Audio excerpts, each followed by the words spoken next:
आइए शुरू करते हैं न्यूज पथ पर सफर। सबसे पहले आपको दिखाते हैं ऐसी तस्वीरें जिनका जिक्र सरे रहा है। ये तस्वीरें सुर्खियों में भी है और सोशल मीडिया पर भी है। इनसे आपका बाखबर होना बेहद जरूरी है क्योंकि चौराहे पर इन्हीं की चर्चा है। चर्चा मध्य प्रदेश के सतना के फिल्म 3 इडियट्स के एक सीन को असल जिंदगी में दोहराने की भी है।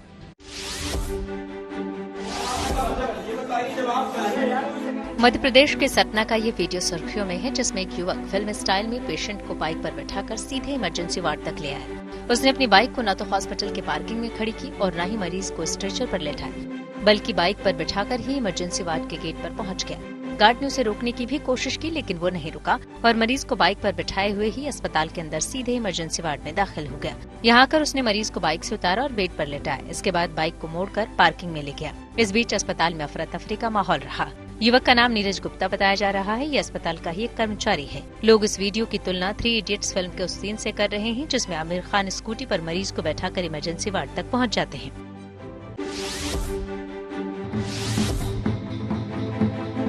तस्वीरें राजस्थान के भीलवाड़ा की है, जहां के एक सरकारी स्कूल में पूजा पाठ कराया जा रहा है, क्योंकि गांव वालों का मानना है कि इस स्कूल पर भूत प्रेत का साया मंडरा रहा है। मामला यहां के विशनिया गांव के राजकीय सीनियर उच्च माध्यमिक विद्यालय का है, जहां पिछले साल से ही 11वीं के कुछ छात्र छात्राएं लगातार बीमार हो रहे थे। ऐसे में गांव वालों का मानना था कि यहां किसी प्रेत का साया है, इसलिए ऐसा हो रहा है। लिहाजा इसका उपाय किया जाना चाहिए। फिर सब गांव वालों ने मिलकर भूत प्रेतों की शांति के लिए नारियल और अगरबत्ती जलाकर यहाँ पूजा करवाई। वीडियो वायरल हुआ तो शिक्षा अधिकारी ने इस घटना की जानकारी ली और जाँच के आदेश दिए। इस तरह के किसी भी अंधविश्वास पर विश्वास नहीं करें। विद्या के जो मंदिर है उनमें पढ़ाई ही होती है और पढ़ाई के कार्यों के लिए ही वो विद्यालय है।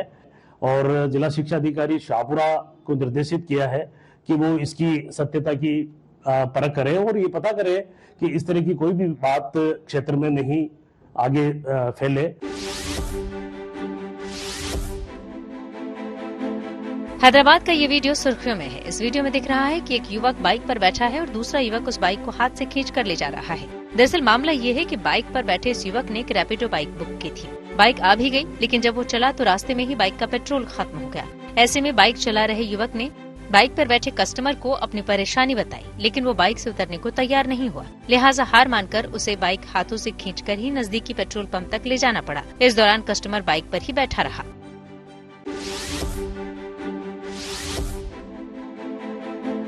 राजस्थान के पाली में बना ओम के आकार वाला मंदिर रोशनी से जगमगा रहा है। दरअसल इस मंदिर के प्राण प्रतिष्ठा कार्यक्रम का शुभारंभ हो चुका है। ऐसे में मंदिर को रोशनी से सजाया गया है। रविवार को यहाँ कलश यात्रा निकाली गई थी। पाली के गार्डन में ये दुनिया का पहला मंदिर होगा जो ओम के आकार में होगा। इसका लोकार्पण 19 फरवरी को होने जा रहा है। जिंदगी का सफर सुहाना हो, इसके लिए सावधान रहना जरूरी है। रोजमर्रा की आपाधापी में कुछ देर बैठकर सोचना समझना भी जरूरी है कि आपके आसपास क्या हो रहा है और जो कुछ हो रहा है उससे हमारी जिंदगी, हमारा परिवार कैसे प्रभावित हो सकता है। इसलिए हॉर्न बजाकर बाखबर करने वाली खबर जरूरी होती है। और आज की ये खबर एक ऐसे फ्रॉड से जुड़ी है जो आपको हैरान कर देगी। कहते हैं जोड़ियां आसमान में तय होती हैं, लेकिन जोड़ियां बनाने में मैट्रिमोनियल साइट्स बहुत काम आती हैं। लेकिन ऐसी साइट्स पर अजनबी लोगों से बात बढ़ाने में कई बार लोग सावधान नहीं होते। यहां तक कि यूपी की एक तेज तर्रार महिला पुलिस अफसर भी फ्रॉड का शिकार हो गई। एक शख्स फर्जी अफसर बनकर सामने आया और महिला अफसर ने उससे शादी कर ली। ऐसा धोखा आपके या फिर आपके किसी परिचित के साथ ना हो, इसलिए सतर्क रहना जरूरी है और सावधानी वाला हॉर्न बजाना भी जरूरी है।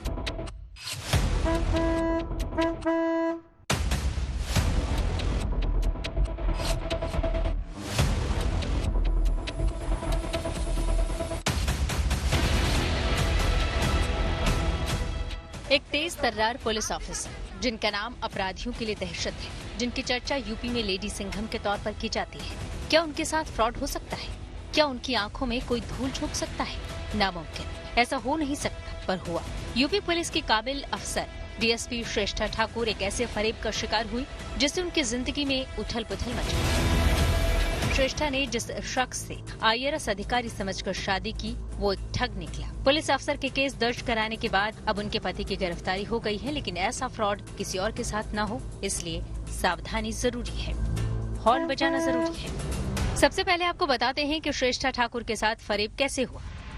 रिपोर्ट के मुताबिक महिला पुलिस अधिकारी एक मैट्रिमोनियल साइट के जरिए रोहित राज नाम के आदमी से मिली थी। रोहित राज ने खुद को IRS अधिकारी बताया और रांची में कमिश्नर के पद पर पोस्टिंग का दावा किया। श्रेष्ठा ठाकुर ने जब वेरीफाई किया तो वाकई रांची में इस नाम के अधिकारी की पोस्टिंग थी, यानी ठग ने रांची में पोस्टेड अधिकारी के नाम का इस्तेमाल किया और एक जैसा नाम होने का फायदा उठाया। लेकिन मैट्रिमोनियल साइट के जरिए मिलने वाले शख्स की पूरी जांच नहीं करना भारी भूल साबित हुई। कई बार ऐसी गलतियां नादानी में होती हैं, लेकिन अक्सर लोग ठगों की चिकनी चुपड़ी बातों में आ जाते हैं। श्रेष्ठा ठाकुर ने सिर्फ ये वेरीफाई किया कि रोहित राज नाम का अधिकारी रांची में पोस्टेड है, इसके आगे की जानकारी जुटाने की कोशिश नहीं की और धोखे में श्रेष्ठा ठाकुर ने रोहित राज से 2018 में शादी कर ली।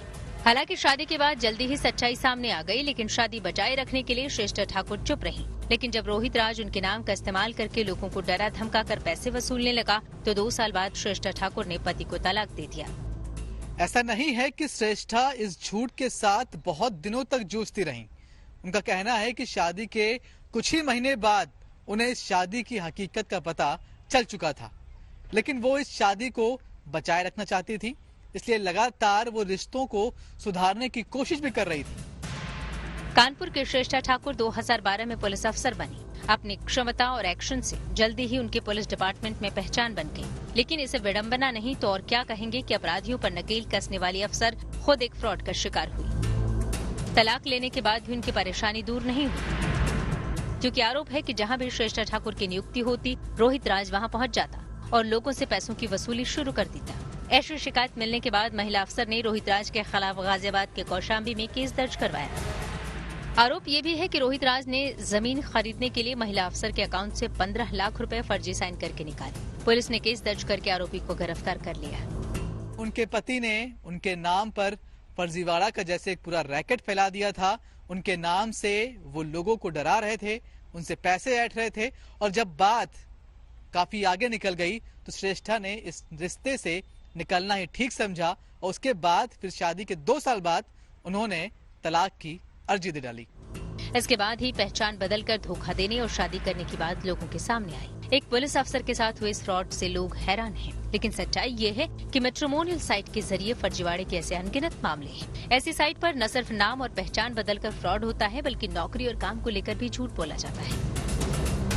अब तो सबसे बड़ा खतरा साइबर ठगी को लेकर है। भरोसा जीतने के बाद साइबर क्रिमिनल लाखों का चूना लगा सकते हैं, इसलिए खुद भी सावधान रहें, दूसरों को भी सावधान करें। गाजियाबाद से मनीष चौरसिया के साथ bureau report, good news today. Matrimonial sites पर फर्जीवाड़ा कैसे होता है और इससे कैसे बचें, विस्तार से बता रहे हैं साइबर एक्सपर्ट अनुज अग्रवाल। मैट्रिमोनियल साइट पर दी गई जानकारी किसी भी प्रकार से ऑथेंटिकेटेड नहीं होती है। मैट्रिमोनियल साइट्स किसी प्रकार का प्रॉपर केवाईसी नहीं करती हैं और ना ही उनके द्वारा किए गए केवाईसी पर बिल्कुल भी भरोसा करना चाहिए। दुल्हा या दुल्हन या जो भी प्रोस्पेक्टिव ग्रूम्स एंड ब्राइड हैं, उनकी जो भी जानकारी, पद प्रतिष्ठा, इनकम, रेजिडेंस, नाम, धर्म इत्यादि जो भी दिया गया है, उसको स्वयं सोर्सों से अच्छी प्रकार से जांच लें। संभव हो तो उस जगह पर जाएं और आसपास के रिश्तेदारों या मिलने वालों से उसकी जानकारी भी लें। अगर वो कोई सरकारी पद पर होना बताया गया है तो निश्चित रूप से सरकारी रिकॉर्ड्स में विद फोटो और आईडी उसको चेक करें। कभी भी वेबसाइट के माध्यम से दी गई जानकारी को सच ना माने। वेबसाइट्स ना तो इसकी जांच पड़ताल करती हैं और जो बेसिक जांच पड़ताल वो करती भी हैं उसकी वो ना कोई जिम्मेदारी लेती हैं और ना उनके ऊपर ऐसी कोई लीगल ऑब्लिगेशन है कि जो भी प्रोफाइल्स उनके यहाँ बनाई जाएंगी उस पर जांच पड़ताल की जाएगी। दिल्ली के मुख्यमंत्री अरविंद केजरीवाल और पंजाब के सीएम भगवंत मान ने अयोध्या के राम लला मंदिर में दर्शन कर लिया रामलला का आशीर्वाद। आइए सीधे आपको लिए चलते हैं न्यूज एक्सप्रेसवे पर, जहां देश भर की कुछ और जरूरी खबरें कर रही हैं आपका इंतजार।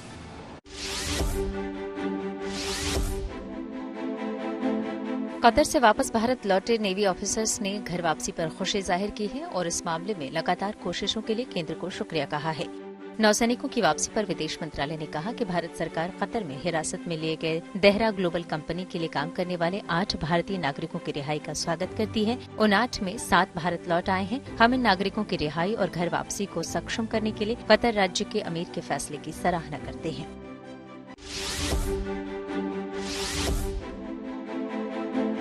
दिल्ली के मुख्यमंत्री अरविंद केजरीवाल और पंजाब के मुख्यमंत्री भगवंत मान ने आज अयोध्या में रामलला के दर्शन किए। इसके बाद केजरीवाल ने सोशल मीडिया एक्स पर खुशी जाहिर करते हुए लिखा, माता पिता और अपनी धर्मपत्नी के साथ आज अयोध्या जी पहुंचकर श्री राम मंदिर में रामलला जी के दिव्य दर्शन करने का सौभाग्य प्राप्त हुआ। इस अवसर पर भगवंत जी एवं उनका परिवार भी साथ रहा। सबने मिलकर मर्यादा पुरुषोत्तम भगवान श्री राम जी के दर्शन किए एवं देश की तरक्की के साथ समस्त मानवता के कल्याण की प्रार्थना की।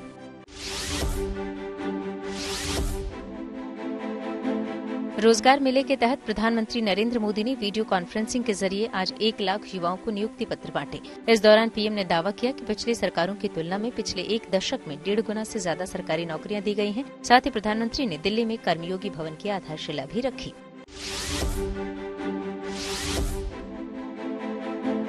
कल किसानों के दिल्ली चलो मार्च की वजह से दिल्ली बॉर्डर से सटी सीमाओं पर ट्रैफिक डायवर्जन किया गया है और धारा 144 समेत कई एहतियाती कदम उठाए गए हैं। Singhu border, Tikri border, Ghazipur border समेत कई इलाकों में दिल्ली पुलिस ने 5000 से ज्यादा जवान तैनात किए हैं। झज्जर में भारत का सबसे बड़ा कैंसर हॉस्पिटल बनके तैयार हो चुका है। 1000 करोड़ की लागत से बना ये अस्पताल हरियाणा और उससे सटे हुए राज्यों के लोगों के लिए एक नई उम्मीद है। 710 बेड वाले इस अस्पताल में टेस्टिंग से लेकर ट्रीटमेंट तक के लिए अत्याधुनिक सुविधाएं उपलब्ध हैं। अभी आधी क्षमता के साथ यहाँ मरीजों का इलाज होता है, यानी अभी फिलहाल 350 बेड पर मरीज इस अस्पताल में है। अगले साल तक इस अस्पताल के पूरी क्षमता के साथ शुरू होने की उम्मीद है। न्यूज पर आ गए धन बाजार, जहां शेयर बाजार से लेकर कारोबार तक की सभी अहम खबरें होती हैं। इसका सीधा रिश्ता आपकी आमदनी आपकी जेब से होता है। तो तेज रफ्तार खबरों के बीच ये जरूरी खबरें छूट ना जाए, इसलिए सीधे आपको लिए चलते हैं धन बाजार।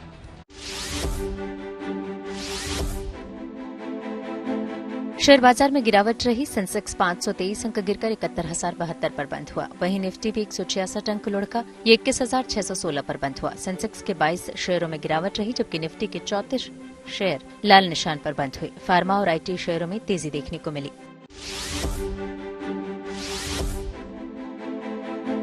दिल्ली सराफा बाजार में सोना स्थिर बना हुआ है, यानी इसकी कीमतों में कोई बदलाव नहीं हुआ है। दिल्ली में अभी 10 ग्राम सोने की कीमत 63,150 रूपये है। हालांकि चांदी की कीमतों में उछाल आई है। चांदी 400 रूपये महंगी हो गई है। दिल्ली में अब 1 किलो चांदी की कीमत बढ़कर 75,400 रूपये पर पहुंच गई है।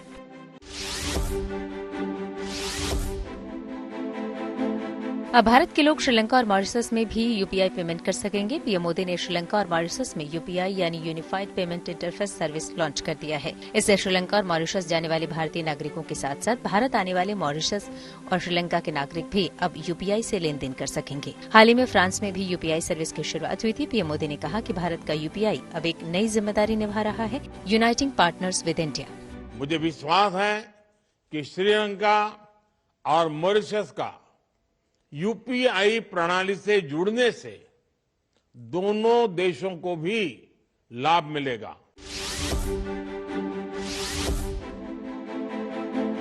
आरबीआई ने साफ कर दिया है कि पीपीबीएल यानी पेटीएम पेमेंट्स बैंक के खिलाफ की गई कार्रवाई पर अब पुनर्विचार नहीं होगा। भारतीय रिजर्व बैंक के गवर्नर शक्तिकांत दास ने कहा कि आरबीआई कोई भी फैसला बहुत सोच समझ कर लेती है। किसी के भी खिलाफ एक्शन लेने से पहले सालों तक उससे बातचीत होती है, लेकिन जब बदलाव नहीं दिखता तभी एक्शन लिया जाता है। आरबीआई गवर्नर ने कहा कि ग्राहकों को किसी तरह की असुविधा न हो, इसलिए 1 महीने का टाइम दिया गया है।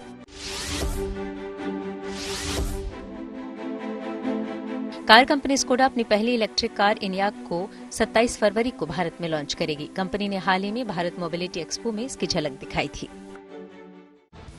और अब रुक करते हैं प्रगति मार्ग का, जहां ऐसी खबरें हैं जो कि देश की तरक्की, प्रगति और लोगों की काबिलियत दिखाती है। कोरोना काल में देश के अस्पताल वेंटिलेटर की कमी से जूझ रहे थे।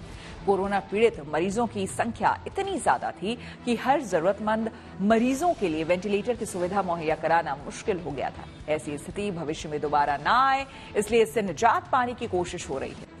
और इसी के मद्देनजर गुड न्यूज आई है कि चंडीगढ़ पीजीआई से जहां एक सस्ता और स्वदेशी वेंटिलेटर बनाया गया है, इसकी मदद से मरीजों की जान बचाई जा सकती है।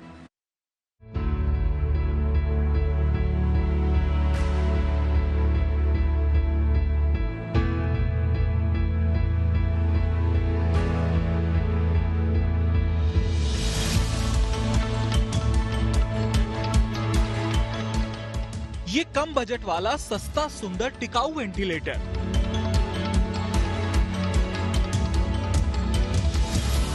ये गुड न्यूज दी है चंडीगढ़ पीजीआई के एनेस्थीसिया डिपार्टमेंट ने, जिन्होंने इस सस्ते और स्वदेशी वेंटिलेटर को बनाया है। अब इसकी मदद से मरीजों की जान बचाई जा सकती है।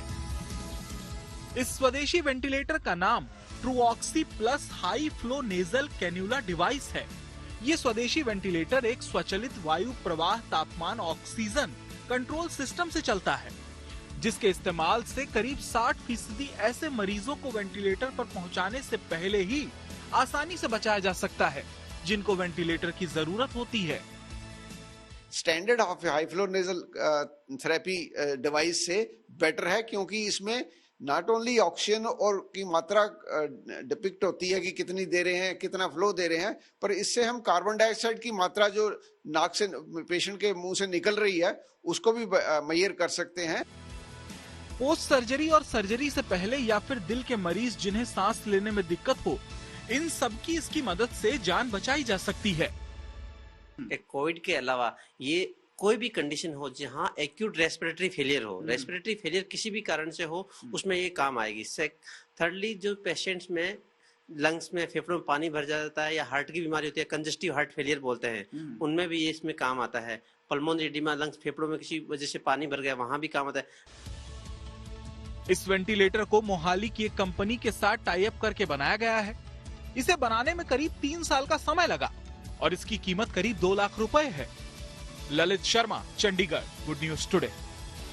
आगे रुक करते हैं सियासी ढाबे का, जहां आज की सबसे दिलचस्प खबर मौजूद है।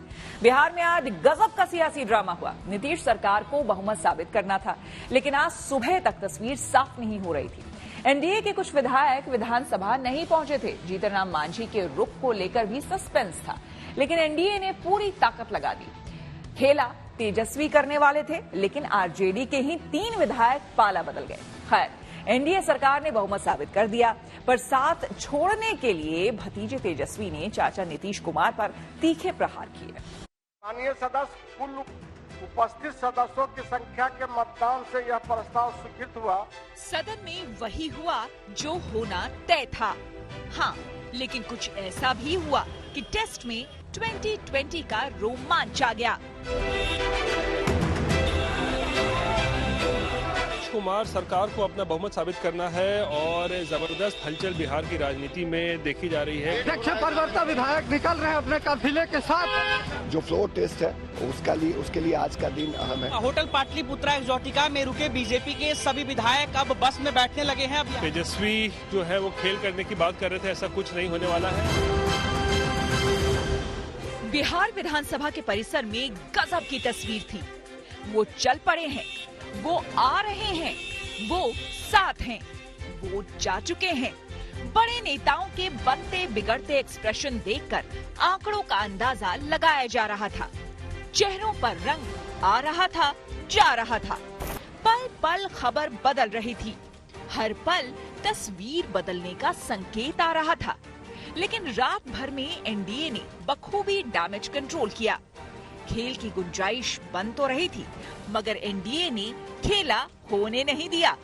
सदन की कार्यवाही शुरू होने से पहले जब जीतन राम मांझी आए तो सरकार समर्थकों को लगा कि बहार आई, और जब नीतीश आए, मुस्कुराए, तो पार्टी नेताओं को राहत की सांस आई।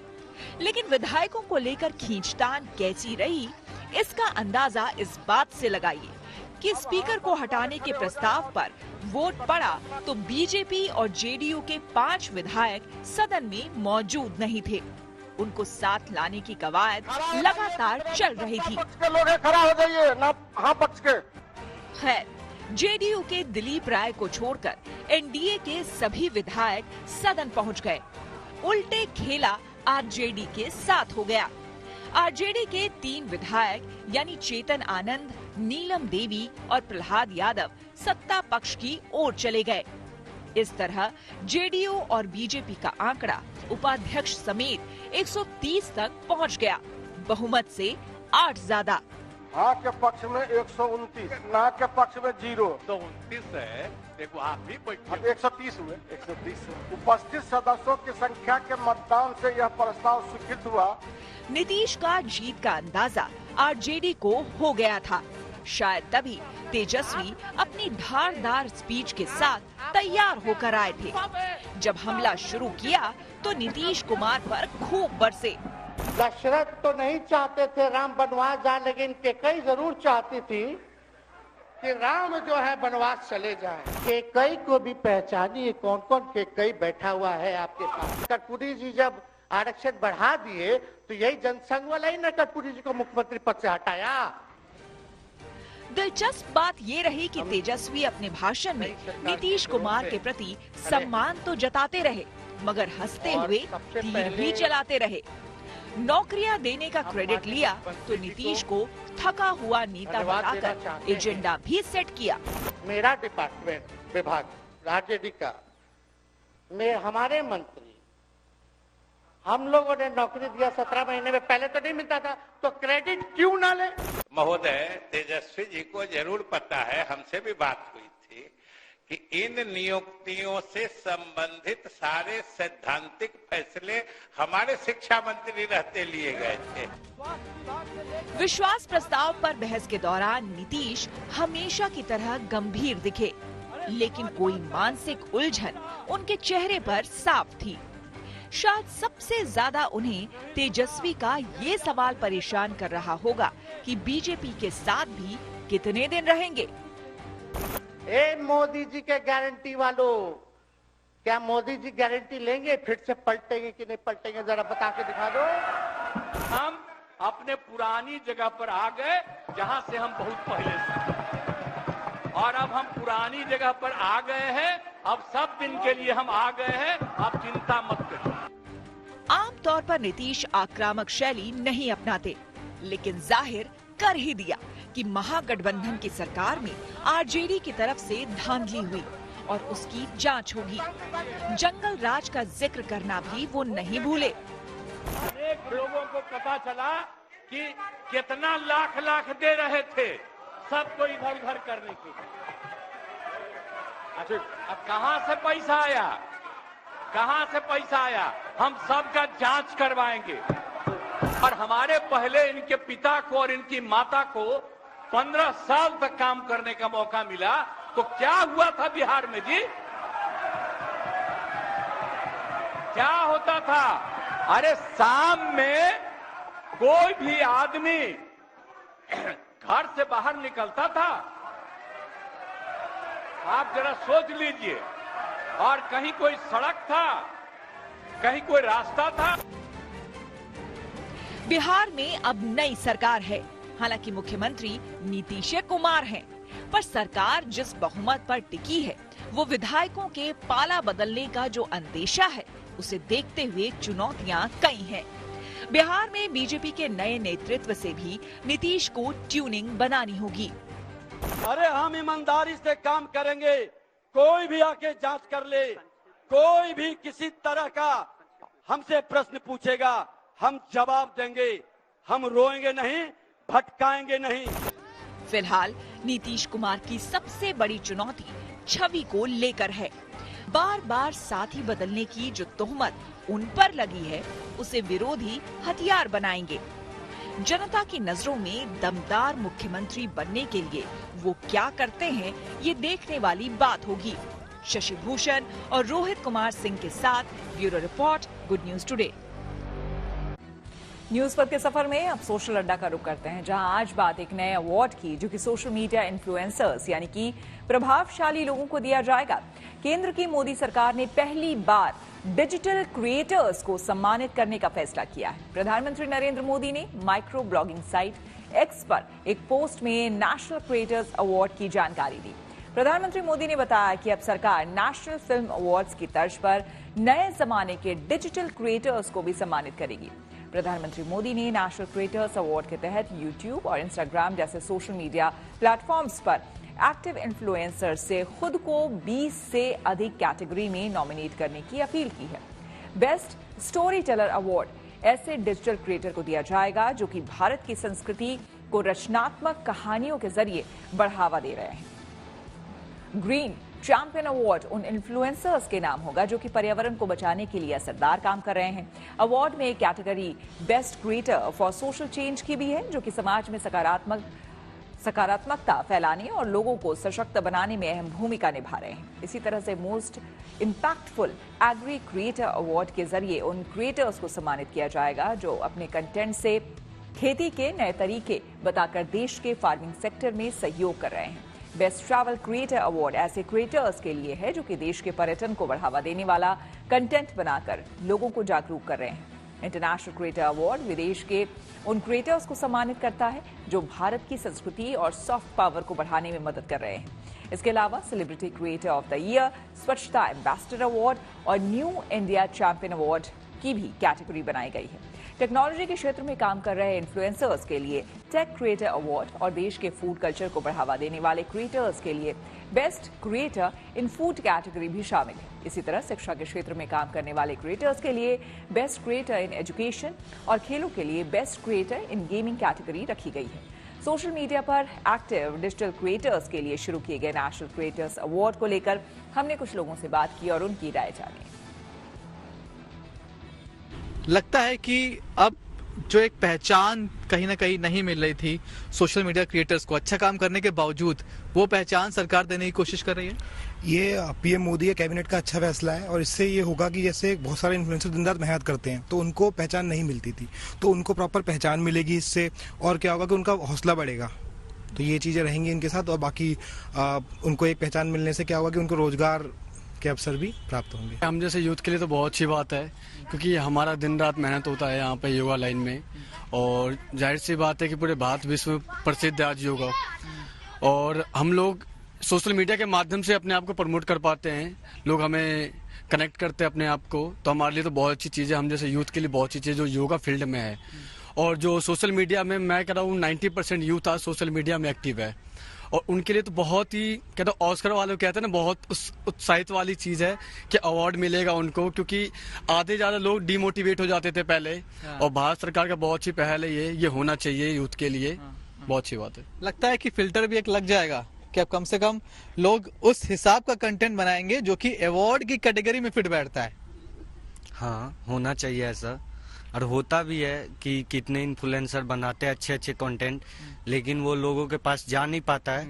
अब इससे ये होगा कि लोग चाहेंगे हम भी जो हमारे अंदर का टैलेंट है वो बाहर निकाले, और इससे ये होगा कि सब उत्साहित होंगे, और जो भी नहीं थे इंटरनेट के जरिए वो अब जुड़ के सरकार के इस पहलू में अपना योगदान देंगे।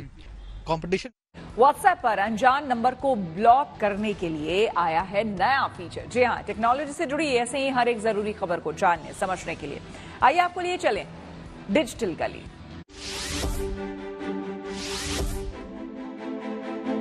व्हाट्सएप पर किसी अनजान नंबर को ब्लॉक करने के लिए अब आपको ऐप ओपन करना जरूरी नहीं होगा।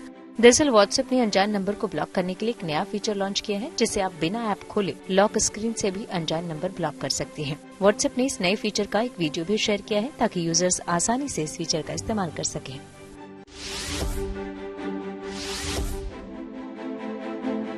स्पेस एक्स के फाउंडर एलॉन मस्क मंगल ग्रह पर मानव बस्ती बसाने की योजना बना रहे हैं। उन्होंने इसे लेकर सोशल मीडिया प्लेटफॉर्म एक्स पर अपनी योजना का खुलासा किया है। उन्होंने बताया कि वो करीब 10 लाख लोगों को मंगल ग्रह पर ले जाएंगे।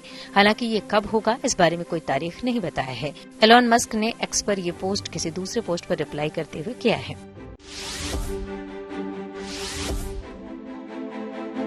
सैमसंग गैलेक्सी बुक 4 सीरीज की भारत में प्री बुकिंग शुरू हो गई है। सैमसंग ने 1 महीने पहले गैलेक्सी बुक 4 को दक्षिण कोरिया में पेश किया था और अब जल्द ही इसे ग्लोबल मार्केट में लॉन्च किया जाएगा।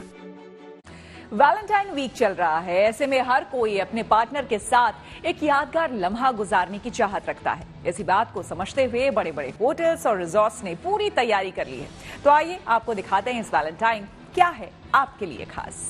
वो फेमस गाना सुना होगा, फलक तक चल साथ मेरे, फलक तक चल साथ चल। देखिए हर कोई चाहता है अपने पार्टनर को फलक तक ले जाना, लेकिन ये इतना आसान नहीं है। लेकिन जो पॉसिबल है वो तो किया ही जा सकता है और इसकी पूरी तैयारी दिल्ली एनसीआर में आपको बता दें जितने भी होटल्स हैं, रिजॉर्ट्स हैं वो कर रहे हैं। इस वक्त हम रेडिसन ब्लू द्वारका में मौजूद हैं और यहाँ के जीएम इस वक्त हमारे साथ हैं राकेश सेठी जी। राकेश जी बहुत बहुत स्वागत है आपका। सबसे पहले तो ये बताइए कि हम यहाँ पर देख रहे हैं कि वैलेंटाइंस वीक में ही हम देख रहे हैं कि बहुत ही क्रेज है, होटल्स बुक चल रहे हैं, क्या कुछ खास इस बार आप लोग कर रहे हैं? तो आप जिस जगह पे खड़े हैं ये हमारा मोस्ट प्रीमियम डाइनिंग एरिया है, इसको हम पूल साइड टेरेस बोलते हैं। ओके। तो 14 की शाम को आप देखेंगे यहाँ पर पूल साइड हम बोहेमियन कबानाज लगाएंगे। अच्छा, यानी कि यहाँ पे कबानाज लगेंगे? जी जी जी, एब्सोल्युटली एक्सक्लूसिव। कपल्स अपना इंटीमेट टाइम साथ में बैठ के स्पेंड कर पाएंगे शाम को। तो that is going to be काफी सेलिब्रेट करेंगे उसको। बट मैं आपको एक चीज जो दिखाना चाहूंगा जो सबसे एक्सक्लूसिव है पूरे दिल्ली एनसीआर में, किसी भी 5 स्टार होटल में आपको शायद नहीं मिलेगा ये। हमने जो इनॉग्रेट किया है उसको हम बोल रहे हैं dine at dome. Wow, and this is looking beautiful. मैं अपने कैमरामैन को बोलूंगी जरा दिखाने के लिए। राकेश जी, मैं जरूर कहूंगी कि दिल्ली एनसीआर में जितने भी 5 स्टार्स मैंने भी देखे हैं, कहीं भी ये स्ट्रक्चर जी नहीं दिखने को मिला है। और इस बार क्या स्पेशली आपने 14 फेब सोच करके किया है ये? जी जी जी बिल्कुल। तो इसकी कल्पना हमने यही सोच के की थी कि हम द्वारका और दिल्ली के रेजिडेंट्स को कुछ ऐसा यूनिक एक्सपीरियंस दे पाए 14 फरवरी को जो वो अपना जिंदगी भर याद रखे। Wow, that's beautiful. तो यहाँ पर जो कोई भी रहेगा उसके लिए एक्सक्लूसिव आप सर्व करने के लिए भी वेटर्स यहाँ पर मौजूद होंगे जो सिर्फ और सिर्फ उनके लिए होंगे। एब्सोल्युटली, बटलर कॉन्सेप्ट जिसे कहते हैं। बटलर कॉन्सेप्ट, तो वो भी रहेगा यहाँ पर। और क्या मेन्यू में भी कुछ खास रहेगा यहाँ जो लोग डाइन करेंगे? तो हमारे शेफ ने काफी सारे डिशेस इनोवेट किए हैं वैलेंटाइंस के थीम पे जो उनको पेश किए जाएंगे एंड आई एम श्योर लोगों को बहुत पसंद आएगा। ये पूल साइड है और इसके साथ ही साथ वहाँ पर जब कबाना सारे लग जाएंगे, लाइटिंग बहुत ही खूबसूरत होगी। और सर मैंने सुना है कि 14 को यहाँ पर कुछ हार्ट शेप रिलेटेड कुछ बलून्स एंड डेकोरेशंस भी होंगे। वो डेकोरेशन बिल्कुल रहेगा। जो नजारा आप देख पाएंगे 14 की शाम को वो यादगार रहेगा। तो आपके वैलेंटाइन को यादगार बनाने के लिए स्पेशली सिर्फ और सिर्फ रैडिसन ब्लू द्वारका ने ये तैयारी की है, इंतजाम किया है।